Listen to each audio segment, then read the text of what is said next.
Deténganse a pensar un segundo. ¿Por qué en los retratos del siglo galante no hay ni una sola persona con cabello natural? Toda la vida nos repiten lo mismo, que era simplemente moda, que la gente se afeitaba la cabeza para librarse de los piojos y la suciedad. Pero enciendan el pensamiento crítico. ¿De verdad creen que la aristocracia, que tenía recursos de sobra para construir palacios de una complejidad inimaginable y crear obras maestras del arte, no se le ocurrió nada mejor que andar cargando en la cabeza un chicharrón pesado y sofocante de cabello ajeno y lana de animales? Esa es la versión que nos dan desde la escuela. Y se desmorona apenas uno se pone a analizar los hechos, en lugar de creerle a los libros de texto a ciegas. Lo que tenemos delante no es un capricho de ricos, sino un camuflaje total. No es moda, es una epidemia. Una epidemia de gente sin pelo. Piensen por qué esta obsesión tan rara envolvió a todo el mundo civilizado al mismo tiempo. Desde Londres hasta San Petersburgo, desde París hasta las colonias americanas. Decenas de miles de personas perdieron de golpe su cabellera natural. Nos dicen que se afeitaban la cabeza, pero hay memorias y reportes médicos que los historiadores evitan tocar, y en ellos no se habla de una afeitada voluntaria, sino de caída de cabello, de pérdida total. La élite gobernante, los que debían ser el ejemplo de la salud, se convirtieron en enfermos, en gente sin pelo. Y entonces la peluca deja de ser un accesorio, se convierte en una prótesis. En un intento de ocultar una derrota física que de repente golpeó a toda una generación en el poder.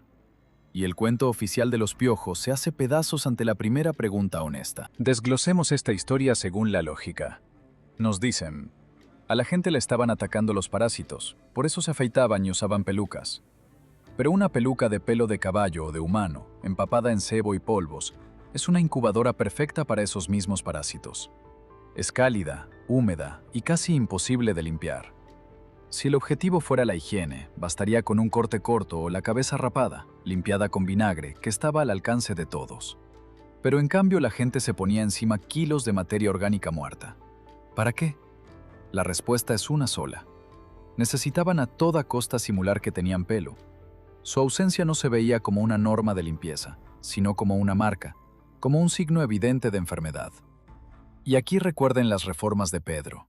Nos dicen que les cortaba la barba a los boyardos para inculcar la cultura europea. ¿Y si fuera al revés? ¿Y si aquel que regresó de la gran embajada conocía una verdad terrible, que las barbas habían dejado de crecer, que en una enorme capa de gente habían comenzado cambios irreversibles? Entonces el impuesto a la barba parece una manipulación genial, una forma de legalizar la falta de barba. No te crece la barba, paga una multa o declárate europeo. Una deficiencia física, causada por un agente externo, la convirtieron en un rasgo de élite. A quienes conservaban la capacidad de dejarse crecer el pelo, los declararon bárbaros atrasados. Y a quienes la habían perdido, aristócratas progresistas. Una clásica sustitución de conceptos que los ingenieros sociales han usado durante siglos. Pero el pelo es solo la punta del iceberg. Miren lo que escondían bajo la capa de plomo. Y debajo de él escondían los rostros. Kilos de blanco de plomo, mercurio, arsénico. Mujeres y hombres se aplicaban capas de venenoso enlucido. La historia oficial lo explica como un canon de belleza, la palidez como signo de aristocracia, pero eso es otra vez un disfraz. ¿Qué escondían bajo la capa de plomo? Llagas, manchas de pigmento, rastros de quemaduras parecidas a las de radiación. La piel de la nobleza estaba dañada por algo que no se podía mostrar, y lo tapaban, incluso sabiendo que el maquillaje mataba. El blanco de plomo envenenaba lentamente el organismo, pero el miedo a mostrar el verdadero rostro resultaba más fuerte que el miedo a extinguirse. Dejen de lado el cuento de la moda, y ante ustedes se presenta el cuadro de una catástrofe global. Pérdida de cabello, daño en la piel, caída abrupta de la natalidad en las familias nobles, degeneración de dinastías enteras. Esto no son rarezas aisladas, son síntomas. Síntomas de daño por radiación o químico a escala planetaria. Y aquí viene la pregunta más incómoda. ¿Por qué la primera en sufrir fue precisamente la élite? Aquellos que tenían acceso a la mejor comida, al agua limpia, a la protección. La lógica sugiere, estaban más cerca del epicentro de algo, más cerca de la fuente que golpeaba lo más vulnerable, los folículos pilosos y el sistema endocrino. El volumen de la industria de pelucas y polvos solo en Francia superaba los presupuestos de algunos estados. Era toda una industria de ocultamiento. Y para entender con qué intentaban tratarse esas personas, basta con abrir los libros de boticario de aquella época. Y allí los envolverá el horror. El principal remedio para todas las enfermedades, con el que trataban a monarcas y nobles, era el mercurio. Nos dicen que la medicina era primitiva y los médicos ignorantes. ¿Pero acaso las mentes capaces de calcular las órbitas de los planetas y diseñar fortalezas de geometría perfecta no entendían que el mercurio es un veneno mortal? Oficialmente, con él se trataban ciertas enfermedades. Y aquí está la suplantación a una escala colosal. Los síntomas que se atribuían a esas enfermedades coinciden de forma extraña con los signos de daño agudo por radiación. Caída del cabello, úlceras, destrucción de los huesos, pérdida de dientes, agotamiento. Y si la epidemia de la que hablan los historiadores fue una tapadera para un daño masivo por radiación o por sustancias químicas. El mercurio es un metal pesado, y en protocolos desesperados, aunque bárbaros, pudieron usarlo para expulsar del cuerpo algo aún más peligroso. Era un intento de quimioterapia. Lo bebían, lo frotaban en la piel, respiraban sus vapores, no por estupidez, sino tratando de detener la descomposición de sus propios cuerpos. De ahí vienen los demás misterios. A la mayoría de los gobernantes, para los 30 o 40 años, casi no les quedaban dientes. Recuerden el juego completo de dentadura postiza del primer presidente de los Estados Unidos. El azúcar era demasiado caro como para pudrir las mandíbulas de toda una clase de una sola vez. En cambio, la destrucción de huesos y dientes es un signo clásico de envenenamiento por metales pesados y de acumulación de radiación en los huesos. Las sangrías, de las que se ríen como si fueran una salvajada, en un entorno envenenado se convierten en una diálisis primitiva. Drenar la sangre contaminada con la esperanza de que el cuerpo produzca sangre limpia. Y los cuellos altos, las gorgueras y los guantes que no se quitaban ni siquiera en interiores ocultaban la tiroides dañada, las cicatrices en el cuello y las úlceras en las manos. Pero si el entorno dañaba tanto a la gente, entonces las propias casas de esa época merecen ser examinadas de nuevo. Y en las casas también te encuentras una inconsistencia tras otra. Los palacios de San Petersburgo y de Europa tienen ventanales gigantescos de un solo vidrio y salones con techos de una altura inimaginable. Y todo esto en plena era de la llamada pequeña edad de hielo, cuando, según nos aseguran, los ríos se congelaban casi hasta el fondo. Personas enfermas, sin cabello, vestidas de seda y pelucas, simplemente se habrían congelado en esos volúmenes de piedra. Y las chimeneas que vemos a menudo parecen inserciones decorativas, pegadas después, y son desproporcionadamente pequeñas para espacios así. La conclusión salta a la vista. Los edificios se construyeron para otro clima, y quizás para otros habitantes, para quienes no necesitaban calefacción alguna. Y la nobleza sin cabello simplemente ocupó esos lugares, tratando de calentarse junto a hogares primitivos. Se comportaban como refugiados en su propio planeta. Gente que había perdido tanto la salud como la tecnología, obligada a envolver sus cuerpos helados en capas de ropa en medio de salones gigantescos que no eran suyos. Y esto nos lleva a un detalle que el cerebro está acostumbrado a pasar por alto. En cualquier ciudad vieja, ya sea Moscú, Praga o Roma, las ventanas de las plantas bajas se hunden profundamente bajo tierra. Nos lo explican con la capa cultural. Supuestamente, en 2 o 3 siglos, la gente acumuló tanta basura y suciedad que el nivel del suelo subió varios metros. Piensa en lo absurdo que es esto para aristócratas obsesionados con su estatus. ¿Y por qué las plantas bajas de barrios enteros terminaron bajo tierra? Ahí es donde empieza lo más aterrador, porque la suciedad no crece sola, como la hierba. Ningún noble habría permitido que durante años se acumularan desechos frente a sus entradas principales y ventanas. Una capa cultural así, en esos volúmenes, simplemente no existe. Lo que tenemos delante es el rastro de una catástrofe planetaria, una inundación o una luz de lodo que cubrió las ciudades con arcilla y limo, sepultando de golpe los pisos inferiores. Y la conexión entre ese relleno y las pelucas es directa y aterradora.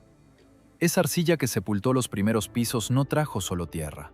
Venía saturada de elementos químicos o radiactivos. El suelo, como se dice, estaba contaminado. Los que sobrevivieron o llegaron a esas zonas justo después de la catástrofe se encontraron en pleno epicentro de la infección. Los vapores de la arcilla arrastrada que cubría todo a su alrededor por metros golpeaban lo más vulnerable: el sistema endocrino y los folículos pilosos. La gente vivía literalmente sobre un basurero radiactivo de la historia. Por eso la calvicie y las enfermedades golpearon a todos al mismo tiempo. Y por eso la nobleza, al parecer, procuraba instalarse en los segundos y terceros pisos, dejando los primeros para el servicio y las labores domésticas. Cuanto más cerca de la capa envenenada, más fuerte era el impacto. Pero eso no lo salvaba. La atmósfera misma estaba contaminada. Y esa misma capa de arcilla responde a la siguiente pregunta: ¿quién construyó en realidad esas ciudades? O mejor dicho, ¿quién no las construyó? Comparen el nivel tecnológico de aquellos enfermos empelucados con lo que se les atribuye. Nos dicen que esas mismas personas, que se trataban con mercurio y no tenían ni alcantarillado básico, levantaron miles de fortalezas estelares por todo el planeta. Figuras matemáticas perfectas, calculadas al centímetro, revestidas de piedra de toneladas, y que supuestamente lo hacían soldados con palas y carretillas. El volumen de movimiento de tierras y de piedra para una sola de esas estrellas supera la capacidad de cualquier ejército de esa época, aunque trabajara día y noche sin dormir. Y hay miles de esas estrellas, desde Europa hasta Japón. Entonces no las construyeron, las desenterraron. La época que llaman de las grandes construcciones era en realidad la época de las grandes excavaciones. Los aristócratas no eran creadores, sino ocupantes. Se instalaron en ciudades vacías, cubiertas de arcilla, de una civilización anterior mucho más avanzada. Ponían marcos de madera rudimentarios en aberturas gigantescas pensadas para otro tipo de acristalamiento.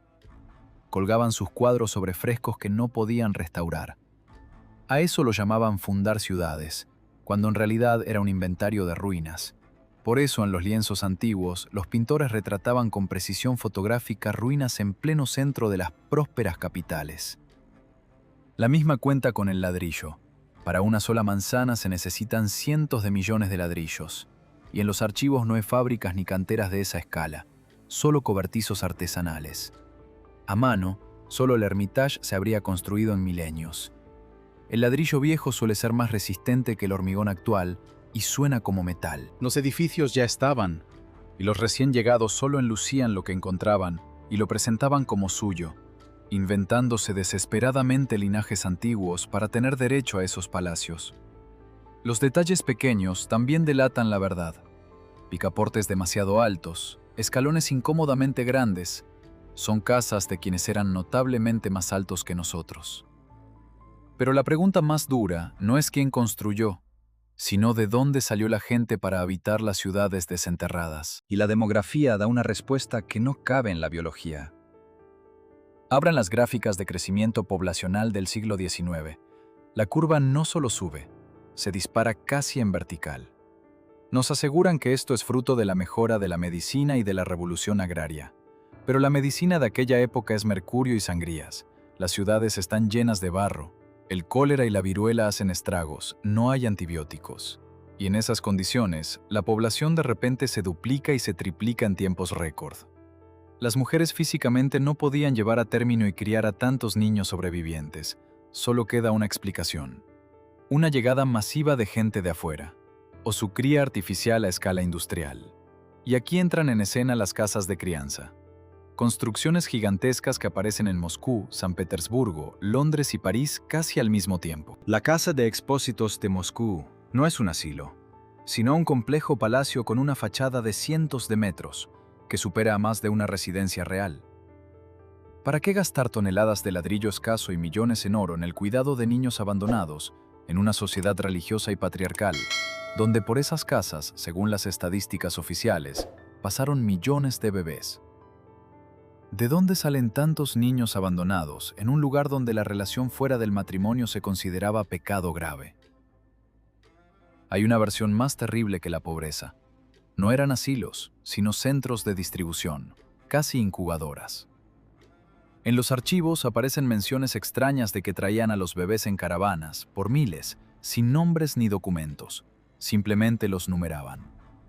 Una cadena de montaje. El trabajador ideal para desenterrar ciudades sepultadas tender vías de ferrocarril y estar frente a las máquinas es aquel que no recuerda a sus padres.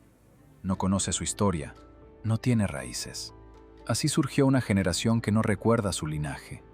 Una cadena de memoria rota, una extraña moda de postales con campos sembrados de bebés como si fueran cosecha, y apellidos nobles surgidos de la nada y repartidos entre los más leales. Queda una última pregunta. ¿Quién movía los hilos de esas marionetas con pelucas empolvadas? La respuesta no está en el misticismo, sino en la fría lógica de la gestión de recursos. Quienes llegaron al poder no fueron los creadores de la civilización, sino sus liquidadores, como una corporación que se apodera de los activos de un quebrado. El quebrado resultó ser una civilización anterior altamente desarrollada, destruida por un cataclismo. A los nuevos dueños les tocaron las ruinas, cuyas tecnologías ni ellos mismos comprendían del todo, y millones de personas sin memoria. Y necesitaron simplificar la realidad, borrar el conocimiento de que alguna vez la energía fue gratuita. Fue entonces cuando ocurrió el mayor sabotaje en la ciencia. Recuerden cómo desapareció de la tabla de elementos el éter, no solo una sustancia, sino el concepto de un medio universal que permitía tomar energía literalmente del aire. Las antiguas catedrales y las fortalezas en forma de estrella, con sus cúpulas, agujas y estructuras metálicas, no eran solo templos y fuertes, sino estaciones de captación y transmisión de electricidad atmosférica, elementos de una red energética unificada. Tras la toma del poder, la tecnología fue prohibida. Cortaron las conexiones, retiraron los resonadores y declararon que esas construcciones eran lugares de adoración a dioses que ellos mismos habían inventado. En su lugar, impusieron una economía basada en carbón y petróleo, porque lo que hay que extraer y vender es fácil de controlar con un medidor, mientras que el éter no se puede controlar, está en todas partes. La aristocracia empelucada era apenas una capa por encima de los supervisores, que obtuvo el derecho de vivir en palacios a cambio de lealtad y silencio. Sus enfermedades eran el precio por estar cerca del epicentro, de los artefactos que traían daño. La peluca no la usaban solo para ocultar el mal, sino también como un uniforme que los separaba de la masa criada en casas de acogida. Nos reescribieron la historia de la antigua Roma y Grecia, corrieron la cronología miles de años para romper el hilo de los tiempos, y nos hicieron creer que descendemos de los monos, solo para que no nos diéramos cuenta de que vivimos entre ruinas de titanes y usamos edificios cuyo propósito no comprendemos. Pero el sistema falla, la hipnosis se debilita, y la gente empieza a notar las incoherencias. Así que no me crean a ciegas, simplemente salgan a su ciudad vieja. Mire las ventanas que quedaron enterradas, los malecones de granito que no se rompen ni con cincel, los retratos de gente con pelucas y los ojos apagados. Y pregúntense, ¿es este el mundo del que hablan los libros de texto, o un decorado detrás del cual se esconde la verdad? Hubo algo, pero no todo se ha contado. Suscríbanse. Lo que viene es lo que los libros de texto callaron.